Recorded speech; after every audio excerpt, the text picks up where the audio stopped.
الحمد لله رب العالمين والعاقبة للمتقين والجنة للمطيعين والنار للملحدين ثم الصلاة والسلام على أشرف الأنبياء والمرسلين شفيع المذنبين نبينا أبي القاسم محمد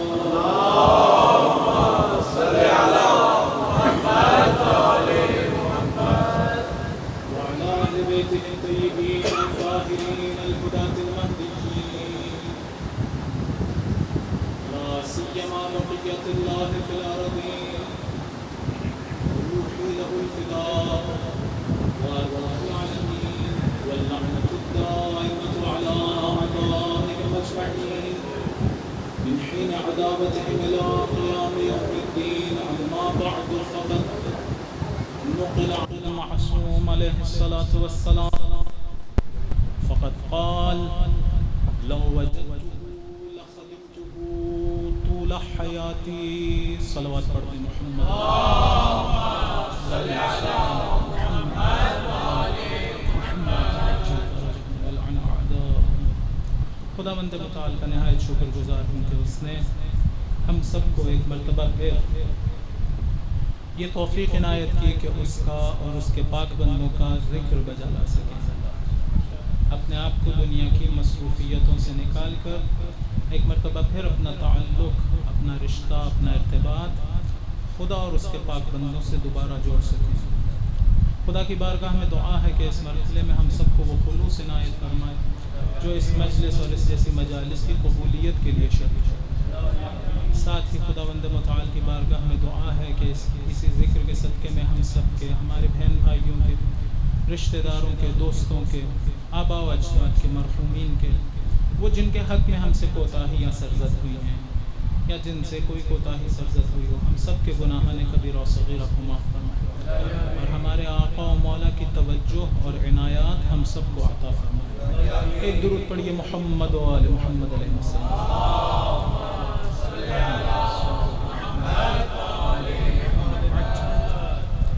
چونکہ مجھ سے کہا گیا ہے کہ بہرحال مناسبت بھی ہے، ہم ایک ایسے وقت میں زندگی گزار رہے ہیں جہاں ہم اپنے آقا و مولا کے منتظر ہیں. فقط ہم نہیں، کائنات ساری کی ساری ایسے گویا انتظار میں ہے کہ وہ جس نے پوری کائنات کو عدل و انصاف سے پر کرنا ہے وہ کب تشریف لائے گا. کسی نے امام صادق علیہ الصلوۃ والسلام سے کہا کہ انت القائم، کیا آپ ہیں وہی جس نے عدل و انصاف سے اس کو کرنا ہے، اس پوری دنیا کو؟ کیا آپ ہیں وہی شخصیت؟ امام نے کہا نہیں. بالآخر روایات میں، دیگر روایات میں ذکر ہوا ہے کہ وہ امام حسن عسکری علیہ السلام کے بیٹے. لیکن ایک عجیب جملہ فرمایا، کہا لو وجدتہ لخدمتہ طول حیاتی. اگر میں ان کو درک کرتا تو ان کی تمام عمر خدمت کرتا رہتا. کیا مرتبہ ہوگا اس امام کا جس کے بارے میں دوسرا امام کہہ رہا ہے کہ اگر میں انہیں درک کر لوں تو اپنی زندگی ان کی خدمت میں گزاروں. آج ہم اس امام کو یاد کرنا چاہتے ہیں، تھوڑا سا نہایت مظلوم امام، نہایت مظلوم.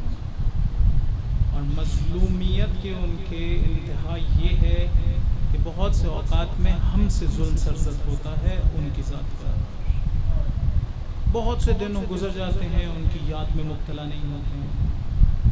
شاید بعض اوقات 24 گھنٹے گزر جاتے ہیں، ایک مرتبہ بھی انہیں یاد نہیں کرتے، یعنی نہیں بیٹھتے اور توجہ نہیں کرتے ان کے بارے میں، ان کے بارے میں سوچتے نہیں ہیں، ان کے بارے میں غور و فکر نہیں کرتے. ایک درود پڑھیں محمد و آل محمد علیہ السلام.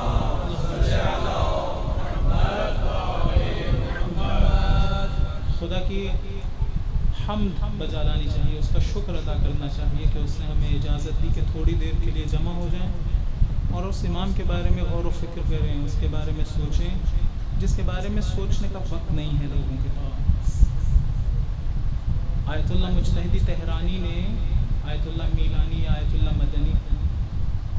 میں سے کسی ایک کے پیچھے نماز پڑھی نجف میں اور دیکھا کہ وہ محراب میں بیٹھے گریہ کر رہے ہیں نماز کے بعد، اور ان کا بدن زور زور سے ہل رہا ہے، اتنا شدید گریہ۔ پاس گئے، پوچھا کیوں گریہ کر رہے ہیں؟ کہا نماز کے بعد مجھے مولا کی زیارت نصیب ہوئی ہے۔ کہہ رہے تھے دیکھو مومنین اٹھ کے چلے گئے، میرے لیے دعا بھی نہیں کی، نماز پڑھنے کے بعد چلے گئے، مجھے یاد بھی نہیں کیا، میرے لیے دعا بھی نہیں کی۔ ایسا مظلوم امام ہے جن کے بارے میں ہم لوگ کو بہت تھوڑا سوچتے ہیں۔ بعض روایات میں آیا ہے جس طرح سے ایک پیاسے کو جو تپتے ہوئے صحرا میں موت کے قریب ہے، جس طرح سے اسے پانی کی طلب ہوتی ہے، ویسے ہمیں امام کی طلب ہونی چاہیے۔ یعنی محسوس کریں کہ ہماری زندگی کی بقا اسی امام کے ذریعے سے، مولا ظہور فرمائیں گے تو ہم زندہ رہیں گے، بھول نہ جائیں مولا کو۔ لیکن متاسفانہ افسوس کی بات ہے کہ ہم لوگ ایسے نہیں ہیں، بہت سے اوقات میں مولا سے غافل ہیں، یاد نہیں کرتے۔ ایک صاحب نے نہایت خوبصورت جملے کہے تھے، ایران میں تھا تو میچ ہو رہا تھا فٹ بال کا، وہ لوگ فٹ بال کھیلتے ہیں، آپ تصور کر لیں کہ کرکٹ کھیلتے ہیں، ہم لوگوں کے ہاں کرکٹ کھیلی جاتی ہے، ان کے ہاں فٹ بال کھیلی جاتی ہے۔ فرض کریں ایران اور امریکہ کا فٹ بال میچ ہو اور ایک پلینٹی اسٹروک ہو جس پہ گول کرے تو ایران جیت جائے، کس طرح سے مومنین بیٹھ جائیں گے اور کہیں گے مولا خدایا ہمیں کچھ نہیں چاہیے سوائے اس کے۔ آپ فرض کر لیں انڈیا اور پاکستان کا میچ ہو، ہم نے بچپنے میں اسے محسوس کیا، آخری گیند پہ 6 رنز درکار ہوں تو اس وقت کس طرح سے لوگوں کے جذبات ہوتے ہیں، کہتے ہیں ہمیں کچھ نہیں چاہیے سوائے اس کے۔ کیا کبھی ہم نے اس طرح سے خدا سے بات کی ہے امام کے بارے میں؟ کیا کبھی ہم نے خدا سے کہا خدایا ہمیں کچھ نہیں چاہیے، کچھ بھی نہیں چاہیے، صرف ایک چیز چاہیے، میرا آقا آ جائے، وہ آ جائے، وہ ظہور فرمائے۔ اگر مجھے پتا چلے کہ جس دن مولا ظہور فرمائیں گے اس دن میرا بیٹا مارا جائے گا، اب کیا میں دعا کروں گا مولا ظہور فرمائے؟ اگر مجھے پتا چلے کہ جب تک مولا ظہور نہیں کرتے ہر روز مجھے 1 لاکھ روپے ملیں گے، تو کیا اب میرا دل کرے گا کہ آج ہی ظہور کریں؟ یہ وہ سوال ہیں جو ہم سب کو اپنے آپ سے پوچھنے چاہیے، صادقانہ سچائی سے ان کے جواب دیں، پتہ چل جائے گا میں کتنی محبت کرتا ہوں علی کے بیٹے سے، میں کتنا طلبگار ہوں ان کے ظہور کا۔ میں نے آج تک یہی سمجھنے کی کوشش نہیں کی کہ ان کے ظہور کا مطلب کیا ہے، میں نے آج تک یہی نہیں سوچا کہ ان کی غیبت کا مطلب کیا ہے، اپنے بچوں کو بھی نہیں بتایا۔ غیبت امام کا مطلب کیا ہے؟ جب تک غیبت کا مطلب نہیں پتہ چلے گا ظہور کا مطلب بھی نہیں پتہ چلے گا۔ مجھے یہ تو پتا ہو کہ غیبت کا مطلب کیا ہے۔ غیبت کا مطلب یہ ہے کہ وہ انویزیبل ہیں، غیر مرئی ہیں، نظر نہیں آتے۔ غیبت کا مطلب یہ ہے کہ وہ کسی برموڈا ٹرائنگل پہ ہیں، وہاں پر زندگی گزارتے ہیں، لوگوں کے درمیان میں نہیں آتے۔ یہ تو مطلب نہیں ہے غیبت کا۔ آپ اگر توجہ کریں اہل سنت کے ذہن میں بھی غیبت کا یہی کوئی مفہوم ہے کہ شیعہ ایک ایسے امام کو مانتے ہیں جو غائب ہے، یعنی کیا؟ یعنی کسی ایک برموڈا ٹرائنگل پہ رہتے ہیں یا پتہ نہیں کہاں، لوگوں کے درمیان میں نہیں عزیزان، یہ تو مطلب ہی نہیں۔ خود مجھے ایک مدت کے بعد توجہ ہوئی کہ یہ غیبت کا مطلب نہیں ہے۔ غیبت کا مطلب یہ ہے کہ وہ لوگوں کے درمیان میں رہتے ہوئے بھی لوگ انہیں پہچانتے نہیں ہیں۔ ممکن ہے آپ جائیں یہی مشی میں نجف سے کربلا جا رہے ہوں، وہ آپ کے ساتھ چل رہے ہوں، آپ کو نہ پتا ہو کہ میرا مولا میرے ساتھ چل رہا ہے۔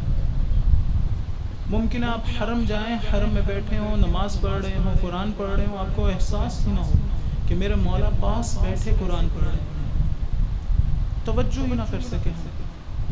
امام کی مظلومیتوں میں سے ایک مظلومیت یہ ہے، ان کی غیبت کا مطلب ہی یہی ہے۔ مظلومیت اس حوالے سے ہے کہ میں نے اپنے آپ کو اس قابل نہیں بنایا کہ میں انہیں پہچان پاتا، میرے ظلم جو میں نے اپنے اوپر کیے ہیں وہ آڑے آ گئے اور مانے بن گئے کہ میں اب انہیں دیکھوں بھی تو پہچان نہیں پاتا یہ میرا مولا ہے۔ ان کے ظہور کا مطلب کیا ہوگا؟ ان کے ظہور کا مطلب یہی ہوگا کہ اب پھر میں اگر انہیں دیکھوں تو پہچان جاؤں۔ دیکھیے توجہ کریں، حضرت یوسف علیہ السلام کو لوگ خرید رہے تھے، بیچ رہے تھے، ان سے باتیں کر رہے تھے، رہ رہے تھے لوگوں کے درمیان میں، لیکن کوئی بھی نہیں پہچانتا تھا کہ یہ نبی خدا ہے۔ ممکن ہے کسی دن میں بھی اپنے مولا سے کوئی بات کر رہا ہوں، کوئی کام پیش آ جائے کسی ایک شخص، مجھے احساس ہی نہ ہو کہ اپنے مولا سے بات کر رہا ہوں۔ جس طرح سے اس وقت حضرت یوسف لوگوں کے درمیان میں رہ رہے تھے، اسی طرح سے امام زمانہ علیہ السلام لوگوں کے درمیان میں رہتے ہیں۔ میں کمزور ہوں، میرے اندر پاکیزگی نہیں ہے، میری آنکھیں پاکیزہ نہیں ہیں کہ اس نور کو دیکھ پائیں۔ اس قدر گناہ سرزد ہو چکے ہیں ان سے کہ اب یہ نہیں دیکھ پاتی اس نور کو۔ اگر یہ پاکیزہ ہوتی تو جہاں بھی وہ نور آتا میں پہچان لیتا یہ میرا مولا آیا۔ وہ علماء جو لوگ ائمہ سے ملتے اور پھر ان کے بعد پہچان پاتے تھے، کیسے؟ پاکیزگی ہے جو پاکیزگی کو درک کرتی ہے، نور ہے جو نور کا ادراک کر سکتا ہے۔ ظلمتیں نور کے ساتھ یکجا نہیں ہو سکتی۔ اگر میرے دل میں پاکیزگی نہ ہو تو اس پاکیزہ کے ساتھ متحد نہیں ہو سکتا۔ اگر میرے دل میں نور نہ ہو، اس نور سے ملاقات ہوگی بھی تو پہچان نہیں پاؤں گا۔ لیکن اگر دل میں نور ہو نا تو پھر اگر یہ آنکھیں نہ ہوں تب بھی پہچان ہوں گا۔ ان آنکھوں کا محتاج نہیں رہوں گا۔ امام باقر علیہ السلام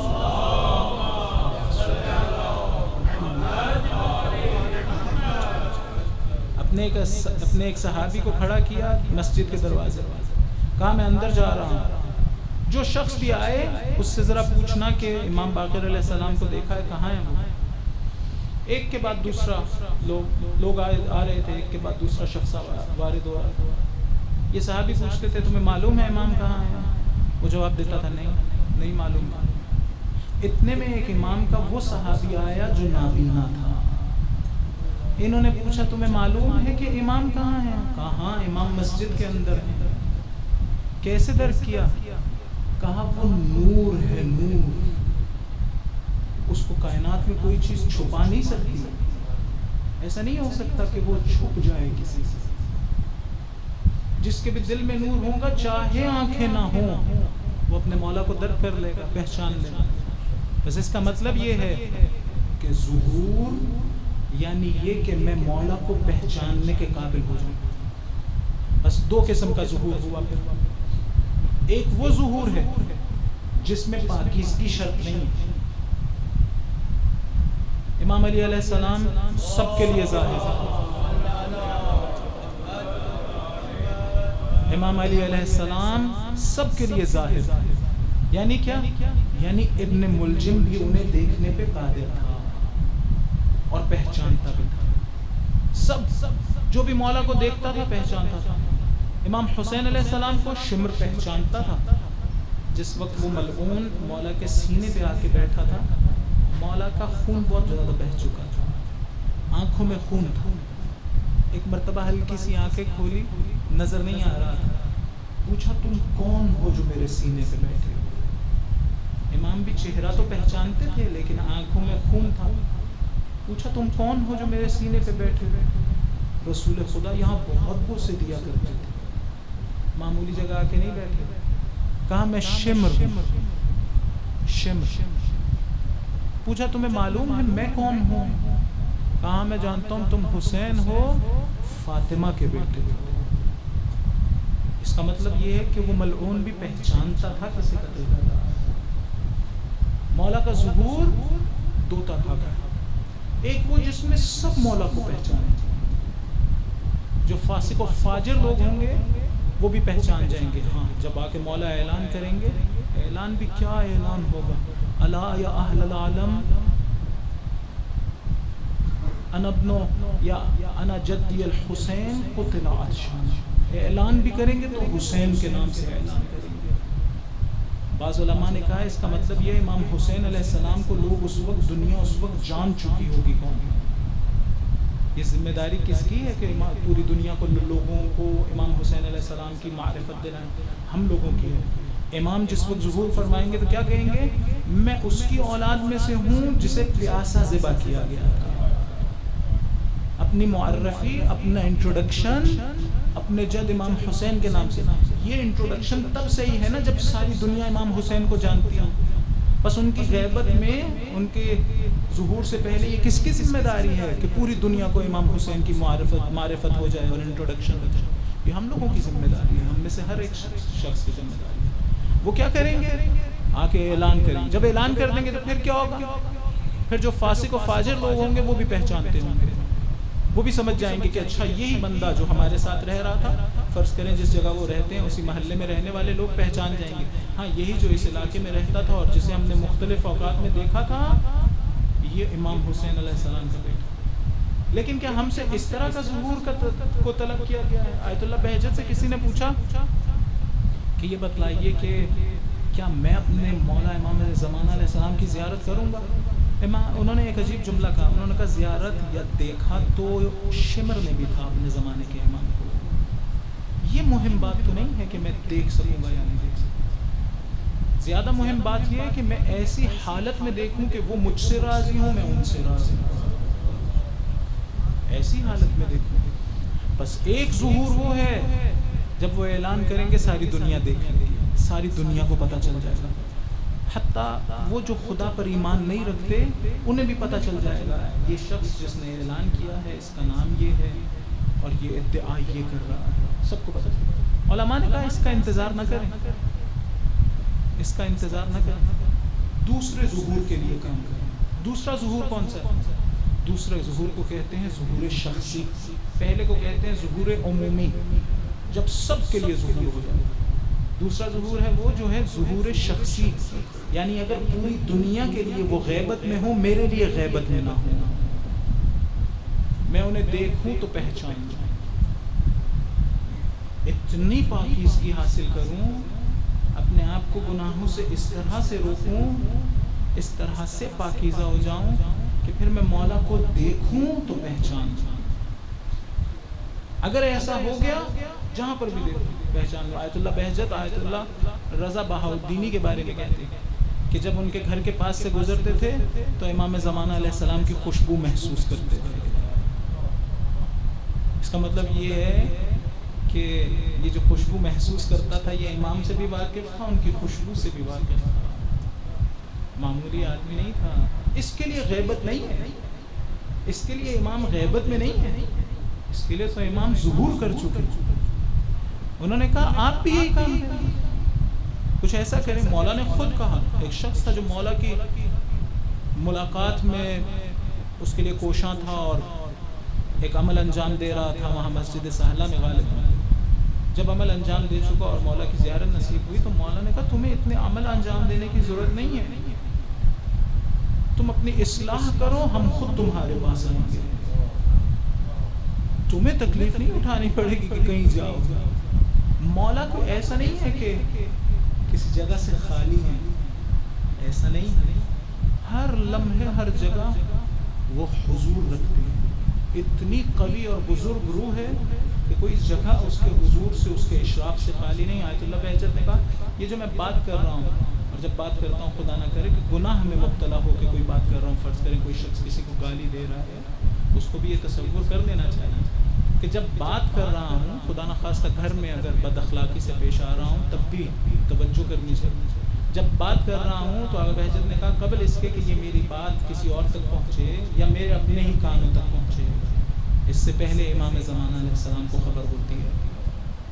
میں ان کے حضور میں ہوں، ان کے حضور میں ہوں. آیت اللہ بہجت سے کسی نے پوچھا امام زمانہ علیہ السلام کہاں رہتے ہیں؟ کہا دل میں رہتے ہیں. دل سے نکال نہ دینا، یہ نہ کرنا کہ انہیں گھر سے نکالیں. بس ظہور کا مطلب کیا ہوا؟ ظہور کا مطلب یہ ہوا کہ میں اپنے آپ کو اس طرح سے پاک کروں، پاکیزہ کروں، گناہوں سے دور کروں کہ پھر میں مولا کو پہچان پاؤں. یہ جو مولا کا ظہور عمومی ہے. دیکھیں ظہور شخصی میں تو میں نے جو عمل انجام دینا ہے اس کے نتیجے میں خدا نے مجھے یہ توفیق دی. جو ظہور عمومی ہے اس میں کیا کر سکتا ہوں؟ ایک ہمارے ذہنوں میں یہ تصور بھی موجود ہے جو غلط ہے کہ مولا کے ظہور کو جلدی کرنے میں میرا کوئی کردار نہیں ہے. جب اللہ چاہے گا تو وہ ظہور ہو جائے گا، جب تک نہیں چاہے گا ظہور نہیں. ایسی بات نہیں ہے. ایسی بات نہیں ہے. جب بھی یہ دنیا آمادہ ہو گئی مولا کے ظہور کے لیے، خدا لمحے بھر کے لیے انتظار نہیں کرے گا. اس کا مطلب یہ ہے کہ نہ فقط یہ کہ ہم ان کا انتظار کر رہے ہیں، وہ ہمارا انتظار کر رہے ہیں کہ ہم کب آمادہ ہو جائیں گے. وہاں رکاوٹ نہیں ہے، وہ تو آمادہ تیار ہیں ظہور کرنے کے لیے.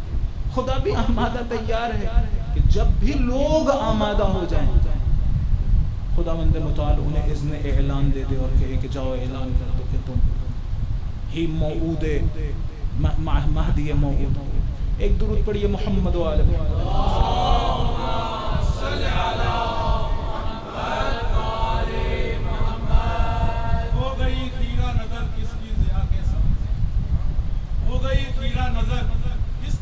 کے سامنے آئے وہ شاید حجابوں کو ہٹا کر سامنے، اور دی تو ہے آواز ان کو سوچ لو، یہ دی تو ہے آواز ان کو سوچ لو یہ مومنوں، وہ نہ پھر شرمندگی ان کو بلا کر سامنے. باوز بلند صلوات صلی اللہ محمد والی محمد. بس یہ نظریہ بھی غلط ہے کہ میں نے کچھ نہیں کرنا. دو قسم کے نظریے اس دنیا میں امام کی ظہور عمومی سے متعلق. ایک یہ کہتے ہیں کہ جس وقت 40 مومن اس دنیا میں رہ جائیں گے، دنیا ظلم و جور سے بھر جائے گی تو مولا ظہور کریں گے. بس وہ کیا کہتے ہیں کہ دنیا ظلم و جور سے بھر جائے، بھرنے دو ظلم و جور سے. جب بھر جائے گی صرف 40 رہ جائیں گے مولا ظہور کریں گے. دوسرا نظریہ کہتے ہیں نہیں، جب 40 مومن بن جائیں گے. زمین و آسمان کا فرق ہے ان دو نظریوں میں. ایک کہتا ہے مومن بننے کی کوشش کرو تاکہ مولا ظہور کرے. ایک کہتے نہیں، اس دنیا میں ظلم ہونے دو. ہم کس سے گروہ سے تعلق رکھتے ہیں؟ کیا اس گروہ سے جو کہہ رہا ہے کہ گناہ ہونے دو اس دنیا میں، یا نہیں ہم اس گروہ سے تعلق رکھتے ہیں جو کوشش کر رہا ہے. یہ مجلسیں کیوں برپا کرتے ہیں؟ کیوں یاد خدا کو اس معاشرے میں پیدا کرنا چاہتے ہیں، رائج کرنا چاہتے ہیں اہل بیت کی یاد؟ اس لیے کہ ہم سوچتے ہیں کہ اگر 40 خالص مومن پیدا ہو گئے، بن گئے، تو مولا ظہور فرما لیں گے. کیوں؟ اس لیے کہ مولا نے آنے کے بعد معجزات کے ذریعے سے نہیں فقط اس دنیا میں اپنے کام کرنے ہیں، بالآخر انہیں انصار کی ضرورت ہے. اسی طرح سے جس طرح سے امام حسین کو انصار کی ضرورت تھی، اسی طرح سے جس طرح سے باقی دیگر ائمہ انصار کا انتظار کرتے ہیں. لیکن ایسے ہوں جو فقط مولا کی بات کی طرف، مولا کے لب کی طرف متوجہ ہوں. صرف اتنا انہیں پتا ہو میرا مولا کیا چاہتا ہے، ہر چیز کو قربان کرنے کے لیے آمادہ.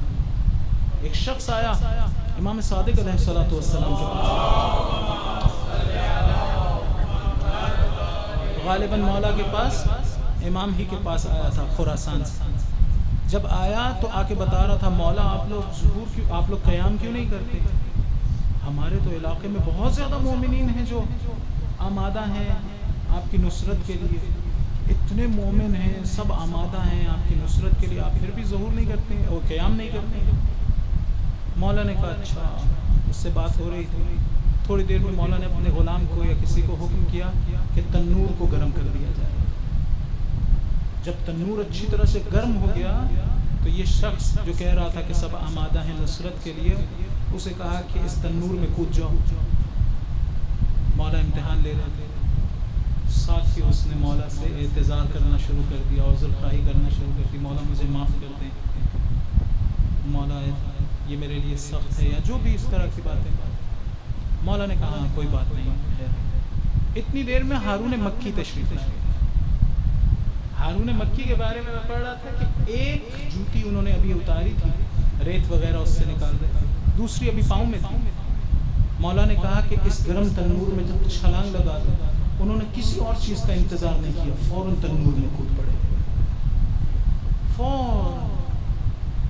اب یہ صحابی جو پہلے موجود تھا، وہ بیٹھا ہوا تھا، وہ بار بار پریشان ہوتا تھا اس صحابی کے بارے میں، ہارون مکی کے بارے میں، کہ نہ جانے کس حال میں ہے. کہتا تھا مولا دیکھ لیجئے. تھوڑی دیر کے بعد مولا نے کہا اچھا اٹھاؤ تنور کا ڈھکن اور دیکھ لو کیسے. تو دیکھا کہ اندر تنور میں بیٹھے قرآن کی تلاوت کر رہے ہیں. آگ اثر نہیں کر رہی تھی. یہاں دو چیزیں قابل توجہ ہیں. کون سی؟ ایک یہ کہ ہارون مکی کا ایمان اتنا مضبوط تھا کہ اگر مولا کہے کہ اس میں کود جاؤ تو کود جانا ہے، نہیں پوچھنا کہ کیوں، کسی چیز کا منتظر نہیں. دوسری اس بات کی طرف توجہ ضروری ہے کہ وہی خدا جس نے ابراہیم کے لیے نار کو گلزار بنایا تھا، اس نے اپنے بندے کو یہ طاقت دی تھی کہ آگ ہارون مکی کو نہ جلا پائے. ایسی قدرت عطا ہوئی تھی مولا. اگر ہم لوگ بھی اس دنیا میں 40 مومن بن جائیں جو اس طرح سے مولا کے لیے آمادہ ہوں تو مولا کا انتظار ختم ہو جائے گا. وہ ہیں جو ہمارا انتظار کر رہے ہیں کہ یہ اپنے آپ کو آمادہ کر لیں. حکمتوں سے، ان کی غیبت کی حکمتوں میں سے کون سی ایک حکمت؟ یہ کہ لوگوں نے قدردانی نہیں کی. کس کی؟ جو پہلے ائمہ آئے ہیں ان کی قدردانی. کیا علی کی قدردانی کی کسی نے؟ علی کہتے تھے مجھ سے جو پوچھنا ہو پوچھ لو، تو کہتے تھے یہ بتاؤ کہ ہمارے سر میں بال کتنے ہیں. کبھی دیکھا جاتا تھا کہ اچھا یہ جنازہ پڑھائیں گے تو وہ مر جائے گا یا نہیں. کبھی بلایا جاتا تھا کہ ایک سے زیادہ جگہوں پر بلا کے دیکھتے ہیں علی پہنچ سکتے ہیں کہ نہیں. ٹیسٹ کیے جا رہے تھے. کوئی قدردانی تھوڑی ہوئی تھی. امام حسن علیہ السلام کی قدردانی ہوئی تھی، امام حسین علیہ السلام کی. بہت سے اوقات میں انہی لوگوں نے قدردانی نہیں کی جو ائمہ کی محبت کا دم بھرتے تھے. آج ہم لوگ بھی اسی طرح سے بہت سے اوقات میں ہم مولا کی قدردانی نہیں کرتے. حیف نہیں ہے اس زندگی پر جو مجھے ملے. میں 25 30 40 50 سال 100 سال جتنی بھی مجھے عمر ملے، میں زندہ رہوں، ایک دفعہ بھی اپنے مولا کی زیارت نہ کروں اور مر جاؤں. یہ کیسی زندگی ہے؟ یہ کیسی زندگی ہوگی؟ تو بس میری کیا کہہ رہا تھا کہ اس ظہور میں ہم سب اپنا کردار ادا کر سکتے ہیں. ہم سب اپنا کردار ادا کر سکتے ہیں. گریہ و زاری، طلب، تڑپ، جیسے اس پیاسے کو تڑپ ہوتی ہے جو صحرا میں مرنے کے قریب ہو، ویسے ہمیں تڑپ لگ جائے. ہمیں کچھ اور نہیں چاہیے سوائے مولا. حکمتوں میں سے، غیبت کی حکمتوں میں سے ایک حکمت کیا ہے کہ لوگوں نے قدردانی نہیں کی. آیت اللہ قرآتی ایک اچھی مثال دیتا ہے. کہتے ہیں فرض کریں ایک علاقہ ہے، ایک جگہ ہے، گلی کا کونا ہے، کوئی ایک جگہ جہاں پر بہت زیادہ اندھیرا ہے. لوگ وہاں سے گزریں گے تو وہاں کہیں گڑھے میں ان کا پاؤں اٹکے گا، کہیں چوٹ لگے گی، گر جائیں گے. کوئی شخص آ کے وہاں پر ایک بلب لگا جائے، لائٹ چلا جائے. کیوں؟ تاکہ لوگ نقصان میں نہ جائیں، چوٹ نہ لگے. لیکن ایک شریر، کوئی شرارتی بچہ یا کوئی اوباش لڑکا کوئی آئے اور بلب کو توڑ دے. سارے محلے والے سکون سے بیٹھے رہے، انہیں کوئی تکلیف نہ ہو. اچھا توڑ دیا تو کوئی بات نہیں، پھر ایک اور بلب لگا دوں گا، پھر اسے بھی توڑ دیا جائے. پھر ایک اور بلب لگا دوں گا، پھر اسے بھی توڑ دیا جائے. سب سکون سے بیٹھے، کسی کو کوئی تکلیف نہیں ہو رہی. بلب پہ بلب ٹوٹ رہا. ایک وقت آئے گا جب بلب لگانے والا کہے گا کہ اب نہیں لگے گا. تب تک جب تک کہ تم لوگوں کو اس بلب کی ضرورت اور حاجت کا احساس نہ ہو جائے. جب تم لوگوں کو احساس ہو جائے گا کہ ہمیں اس کی ضرورت ہے، اس کے بغیر ہمیں بہت نقصان ہے، خسارے میں اور گھاٹے میں اور گمراہی میں ہے، اور تم لوگ تڑپ تڑپ کے مجھ سے مانگنا نہیں شروع کرو گے کہ اسی بلب کو لگا دیا جائے، تب لگاؤں گا. اس سے پہلے نہیں لگاؤں گا. اس سے پہلے نہیں لگاؤں گا. کیا آج ہم لوگوں میں وہ تڑپ پیدا ہو گئی ہے؟ کیا ہم کہہ رہے ہیں، کہتے ہیں خدا حاکم بہت ظالم ہے، کیسے یہ ختم ہوگا سب؟ خدا لوگ بہت برے ہو گئے ہیں، کیسے ختم ہو گئی یہ برائی؟ خود ہم لوگ بھی بہت اچھے نہیں ہیں، اپنی طرف توجہ کرنی چاہیے. لیکن کیا ہر چیز کا حل ہم اسی میں ڈھونڈ رہے ہیں کہ خدا بہت ظلم ہو گیا ہے، میرے مولا کو بھیج دیں؟ اگر سارے تڑپ تڑپ کے یہ پکارنا شروع ہو جائیں تو وہی کام جو بنی اسرائیل کے ساتھ ہوا تھا وہ ہمارے ساتھ ہوا. بلا دور ہو گئی تھی ان سے، خدا نے ان کی بلا کو دور کر دیا. ہمارے ساتھ بھی اسی طرح سے یہ بلا دور ہو جائے گی. ظہور کا نہ ہونا یہ ہمارے لیے ایک امتحان اور ابتلا اور ایک بلا ہے. یہ ختم ہو جائے گا اگر ہم تڑپ سے مولا کو پکارنا شروع ہو جائیں. لیکن جب تک ہم میں یہ تڑپ پیدا نہیں ہوتی، اسی لیے بعض لوگوں نے ایک ظہور کے ایک مطلب کو یہ بیان کیا، ہر شخص کی زبان پر یہ ہوگا خدایا مجھے بھیج دے اس نے. کیوں؟ اس لیے کہ اس کا عقیدہ منجی کا مخلص کا عقیدہ ہر دین میں ہے اور ہر مذہب میں ہے. ہر دین اور مذہب میں یہ ہے کہ کوئی آئے گا اور ہمیں نجات دے دے گا. تو جب ساری دنیا تڑپ تڑپ کے پکارنا شروع ہو جائے گی کہ خدایا کسی طرح اسے بھیج دے، تو ہاں یہ سب کی زبان پر مولا کا نام ہونا یہ خود ایک طرح کا ظہور ہے. یعنی ظہور ہو گیا ہے لیکن الفاظ میں وربل ظہور ہوا. پھر کیا ہوگا؟ پھر وہی ظہور عمومی. ایک درود پڑھیے محمد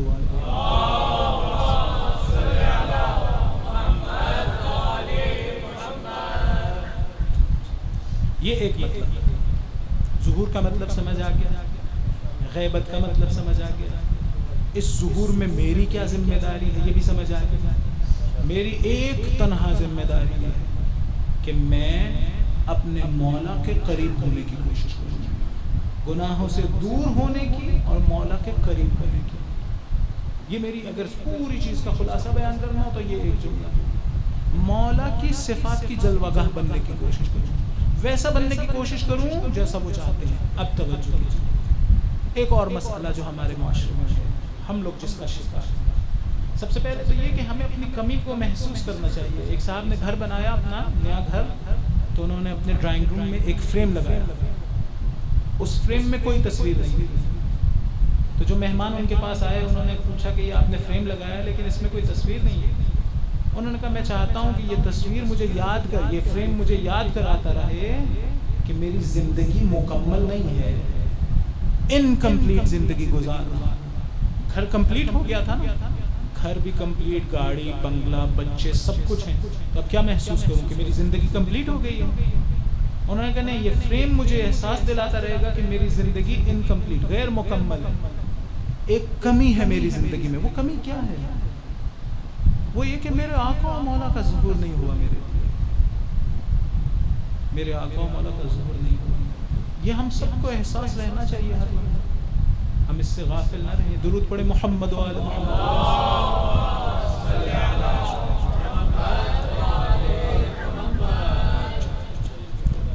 خوب. اب اس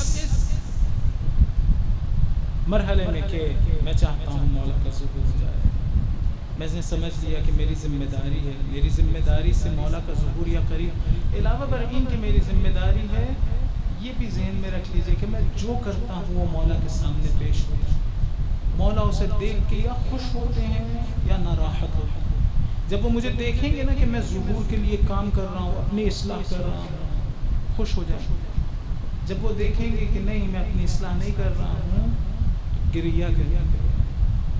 ایک لڑکا تھا تہران میں، وہ شراب پینے کا عادی تھا. ایک مرتبہ اپنے یونیورسٹی کے اسٹوڈنٹس کے ساتھ اسے قم جانے کا موقع ملا. تو زیارت کے بعد ان لوگوں کو موقع ملا آغا بہجت کے پاس جانے کا. آغا بہجت کے پاس جب یہ لوگ گئے سارے، آغا بہجت سب سے اچھی طرح سے ملے، اس لڑکے سے اچھی طرح سے نہیں ملے. اس نے اپنے آپ سے بات کرنا شروع کی کہ شاید اس ولی خدا نے وہ گناہ جو انجام دیتا ہوں وہ دیکھ لیا، اس لیے مجھ سے اچھی طرح سے نہیں ملی. متاثر ہوا. اس نے اسی لمحے میں ارادہ کیا کہ میں توبہ کرتا ہوں. واپس آیا اور گناہ کے جو بھی وسائل تھے وہ سب ضائع کر دیا. اس کے بعد 1 مہینے کے بعد دوبارہ ایک گروپ جا رہا تھا تو اس نے پھر ضد کی کہ مجھے ساتھ لے جاؤ. انہوں نے کہا نہیں ہوتا ہے، تم جا چکے ہو، اب کسی اور کی باری. جب بہت زیادہ اصرار کیا تو لے گئے. جب لے گئے نا تو اس دفعہ زیارت کے بعد آغا بہجت سے ملانے کے لیے جب لوگوں کو لے کر گئے تو یہ خود جان کے دور کھڑا رہا دروازے پر. شرم آ رہی ہوگی، اسے پتا تھا کہ پچھلی دفعہ یہ ہوا. اتنی دیر میں اس نے آواز سنی، اس کا نام پکارا جا رہا تھا، حمید حمید. آغا بہجت بلا رہے. یہ قریب کے آغا بہجت کے، تو آغا بہجت نے اس کے کان میں کہا 1 مہینہ ہو گیا تمہارا مولا تم سے بہت خوش ہے، تمہارا مولا تم سے راضی. ایک گناہ چھوڑوں گا میرا مولا خوش ہو جائیں گے. خصوصاً آج کے دنوں میں جب وہ حسین کو یاد کر کے روتے ہوں گے، دیکھیں گے میں نے گناہ چھوڑا ہے تو شاید تھوڑی دیر کے لیے خوش ہو جائیں.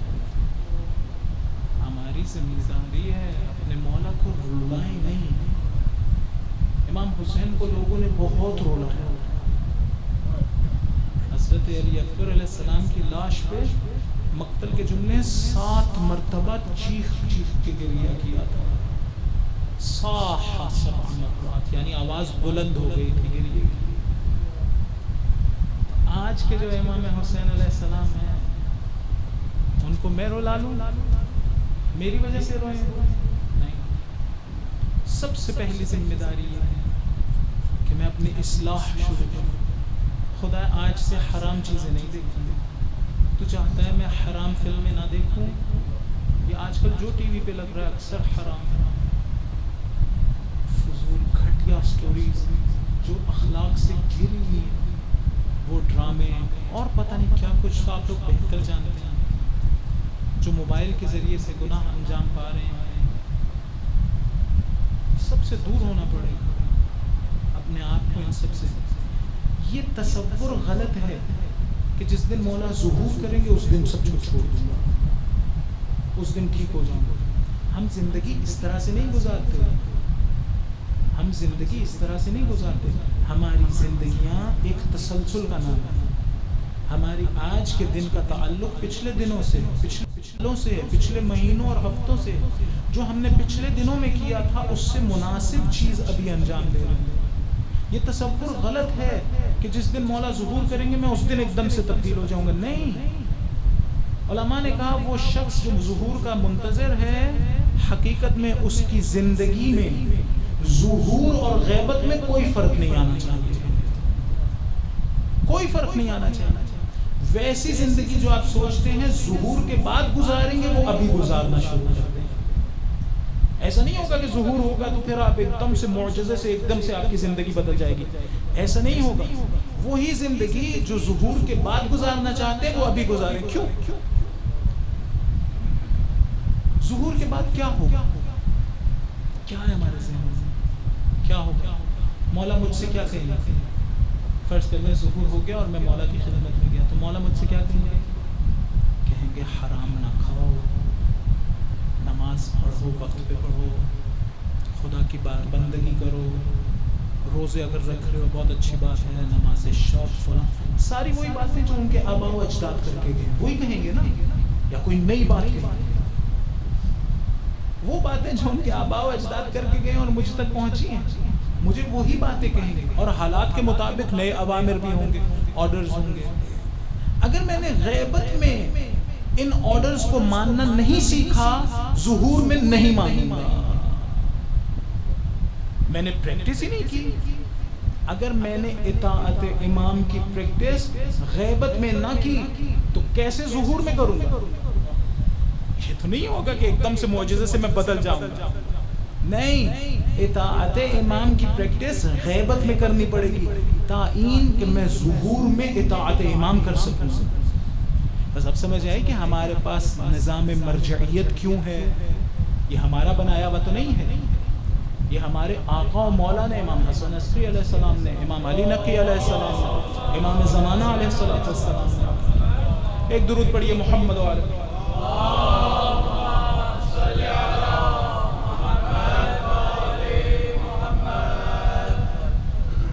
یہ ان لوگوں نے ہمیں دیا. کیوں دیا؟ کیوں دیا؟ تاکہ ایسا نہ ہو کہ ہم زمانے غیبت میں سمجھیں کہ دین معطل ہو گیا ہے اور ہم نے کسی چیز پر عمل نہیں کرنا. نہیں، دین اپنی جگہ پر باقی ہے اور اس پر عمل بھی کرنا. اور یہ دین اب کون ایکسپلین کرے گا ہمارے لیے؟ کون بیان کرے گا؟ کچھ ہونے چاہیے جن کی ذمہ داری امام کی طرف سے لگی ہو کہ وہ ہمارے لیے بیان کریں تاکہ ہم اس پر عمل کرتے رہیں، تاکہ ہم اس قابل بن جائیں کہ جس وقت ظہور ہوگا تو ایک دم سے زندگی کو تبدیل نہیں کرنا پڑے گا. پہلے سے ہم مولا کی اطاعت میں اپنی زندگی گزار رہے ہوں گے، احکام فقہی پر عمل کر رہے ہوں گے. ایک بندہ اگر غیبت میں یہ غیر معصوم مرجع اور مجتہد کے رائے اور اس کے مطابق کہ یہ بتاتا ہے کہ مجھے یہ سمجھ میں آیا ہے قرآن سے اور احادیث سے، ائمہ علیہم السلام سے یہ بات سمجھ میں آئی ہے، اگر میں اس ائمہ کی اس پر تعلیمات پر، قرآن کی تعلیمات پر غیبت میں عمل کرنے پر قادر ہو جاؤں اور اطاعت کرتا رہوں تو حتماً ظہور کے وقت بھی یہی کام کروں گا. ذرا سوچ کے بتلائیے جس وقت امام موسیٰ کاظم علیہ السلام کو قید میں رکھا ہوا تھا، جب قید میں رکھا ہوا تھا انہیں، تو آپ کیا سمجھتے کہ بہت بڑی کوئی جیل تھی جہاں پر رکھا ہوا تھا؟ نہیں، لوگوں کی پرائیویٹ جیلز ہوتی تھی، سندھی ابن شاہق کی جیل، فلاں کی جیل، فلاں کی جیل، ایک جیل سے دوسری جیل بھیجا جاتا تھا، لوگوں کے زندان ہوتے تھے، وہاں کتنے سپاہی بار کھڑے ہوتے تھے؟ ایک یا دو، تھوڑے سے سپاہی، لیکن امام قید میں ہوتے تھے۔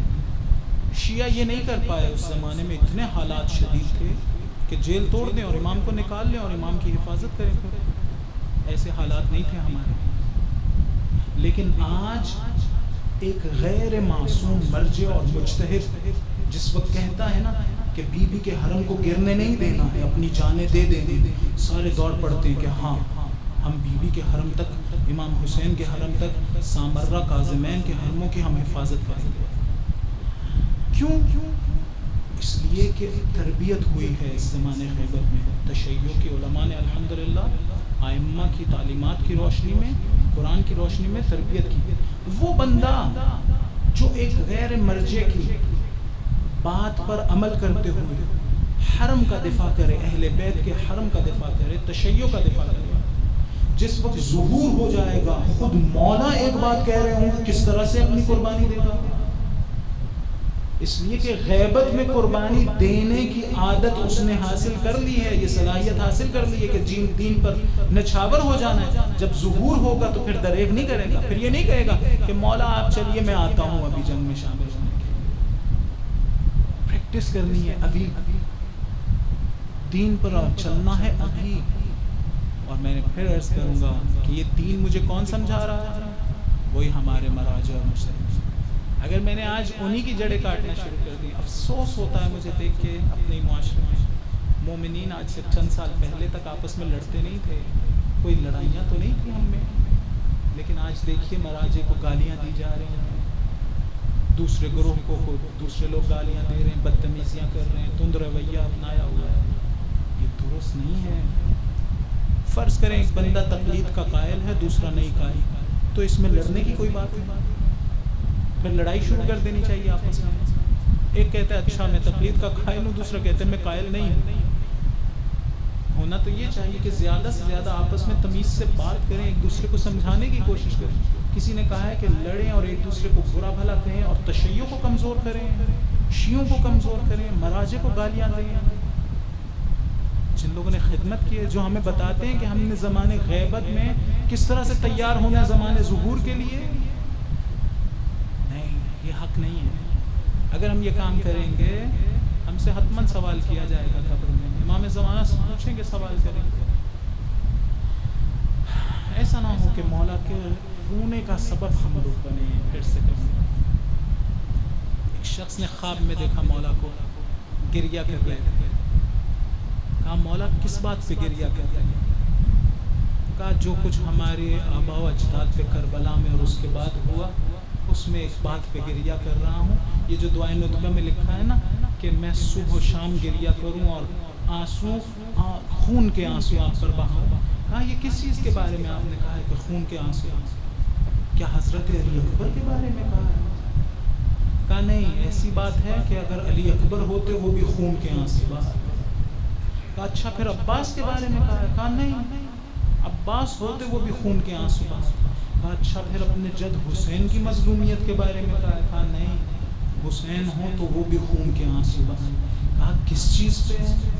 کہا ہماری اماں، ہماری پھوپھی زینب کا بغیر چادر کے بازار،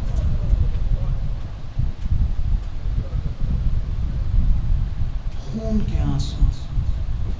مولا کا دل ویسے ہی غم دیدہ ہے، ویسے ہی خون کے آنسو بہانا چاہتے ہیں، تو اس پہ کیا میں بھی اضافہ کر دوں کسی چیز کا، جس کے بعد اگر میرے گھر کا ماحول پاک نہ ہوا، پاکیزہ نہ ہوا، خدا نہ کرے مولا میری وجہ سے آنسو۔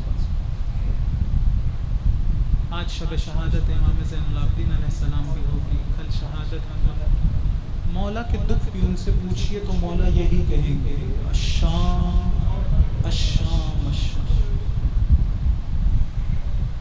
بھول نہیں سکے، کچھ ایسے غم ہیں امام زین العابدین علیہ السلام کے دل پہ اتنے بھاری تھے.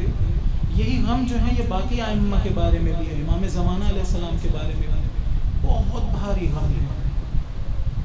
مثلا شام کا غم, پھوپھیوں کا بے چادر بازاروں اور درباروں میں جانا بہت سنگین ہے. لیکن ایک غم کی طرف آپ کی توجہ دلاتا ہوں. مولا کا ایک غلام ہے جو کوفہ آتا جاتا رہتا ہے. مختار کا قیام ہو چکا تھا نا, ہر دفعہ وہ آ کے بتاتا تھا مولا مختار نے فلاں کو بھی فی النار کر دیا. مولا کیا پوچھتے تھے؟ مولا کہتے تھے کوئی حرملہ کی خبر آئی ہے؟ حرملہ کو ابھی تک مختار نے قتل نہیں کیا. اس کا مطلب یہ ہے کہ امام زین العابدین علیہ السلام کے دل پہ بہت بھاری تھا علی اصغر کا قتل ہونا,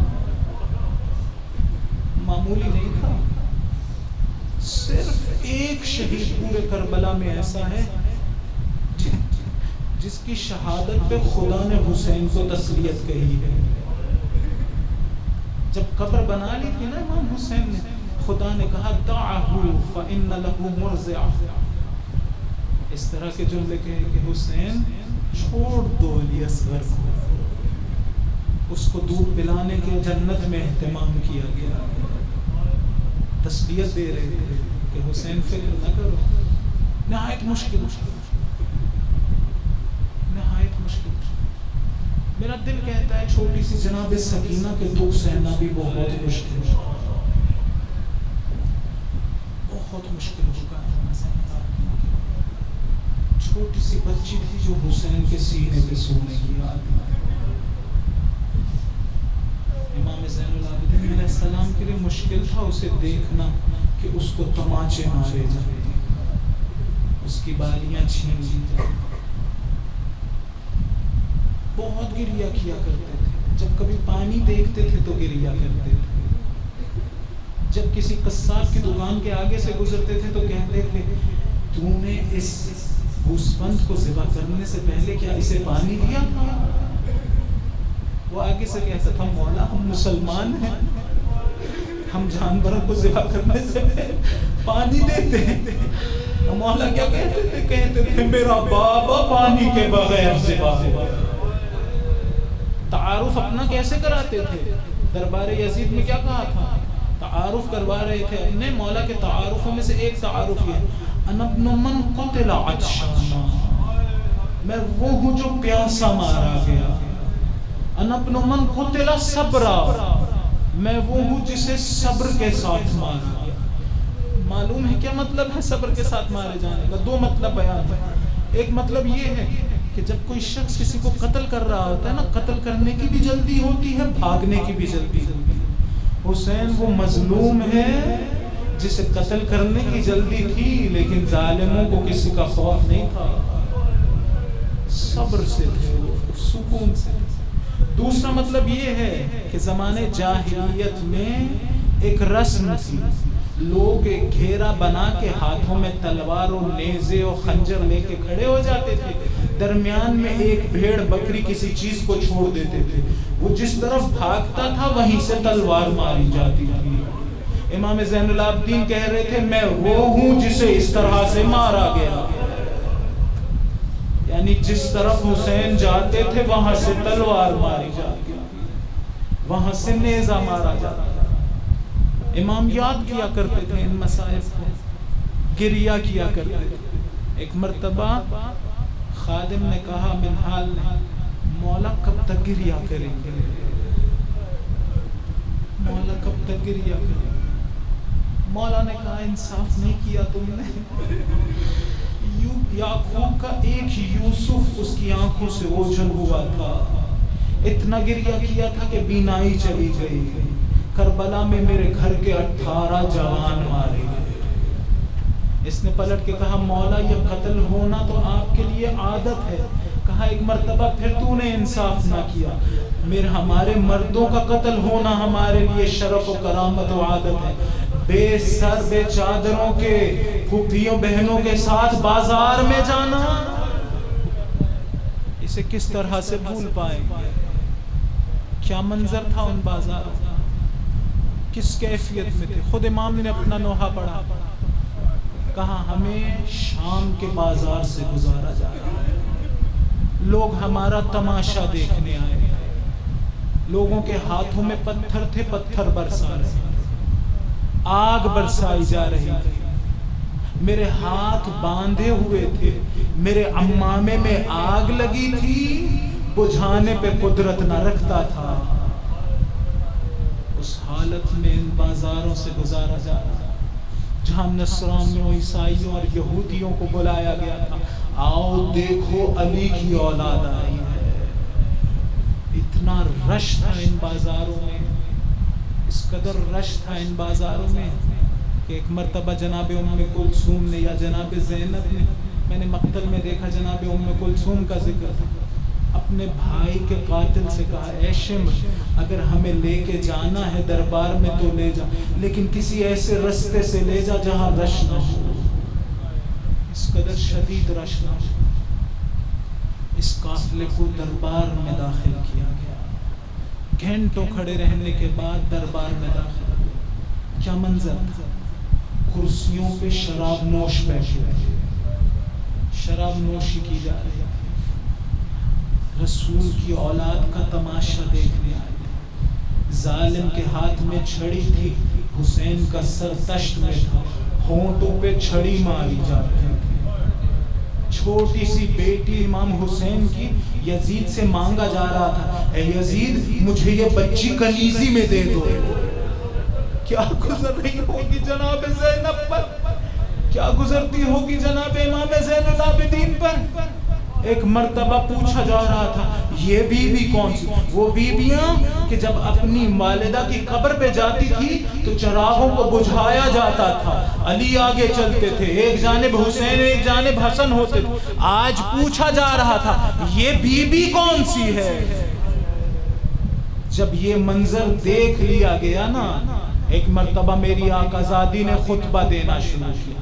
کیا کہا اے لوگو تم میرے بھائی کو باغی سمجھ رہے ہو, حسین باغی نہیں ہے, دوش نبی کا سوار ہے. یہ جن کا تماشا تم دیکھ رہے ہو, یہ جس کا کلمہ پڑھتے ہو اسی کی آل ہے. ایک مرتبہ دربار میں گریہ بلند ہوا. یزید جہاں بیٹھا تھا وہاں پشت سے ایک خاتون باہر نکلی, سر پہ چادر نہ تھی, حسین کا ماتم کر رہی تھی. یزید پہچان گیا یہ میری بیوی ہے, اپنی عبا اتاری اس کے سر پہ ڈالی, کہا میں تمہیں رونے سے منع نہیں کرتا, میری عزت کا تو کچھ خیال کرو. کہا اے ملعون تجھے اپنے